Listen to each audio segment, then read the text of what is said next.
2012 সালে কাশ্মীর গেছিলাম, সরি 2013 সালে কাশ্মীর গেছিলাম। তো সেই কাশ্মীরে যে হোমস্টেতে ছিলাম সেই ভাবিজি খাইয়েছিলেন ইয়াখনি পনির। তো সেই ইয়াখনি পনির তখন থেকে খাওয়ার পর মুখে একদম লেগে আছে। তখনই লিখে নিয়ে এসেছিলাম ডায়েরিতে। তারপরে তো প্রচুর প্রচুর ইউটিউবে ইয়াখনি পনিরের রেসিপি আমরা দেখি। আমার এই ইয়াখনি পনিরটা একদম যেভাবে ভাবিজি শিখিয়েছিলেন সেভাবেই করা।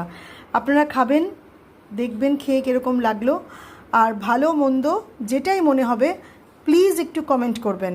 আমার তো খুব কম ভিউজ হয়, একটু মাঝে মাঝে যে একেবারে হতাশ হয়ে পড়ি না তা নয়, কারণ আমার এই ইউটিউব চ্যানেলটা করাই হচ্ছে আমার যে পোষ্যগুলো আছে তাদের জন্য কিছু করার জন্য। তো যাই হোক, তার সংখ্যা এখন প্রায় 30টায় দাঁড়িয়েছে। তবু যদি আপনারা একটু দেখেন, একটু ভিউজ হয়, ওর জন্য কিছু করতে পারবো ভাবি। কিন্তু খারাপ রান্না হলে আপনারা কেন দেখবেন সেটাও যথেষ্ট যুক্তিযুক্ত। তো যাই হোক, দেখবেন আর একটু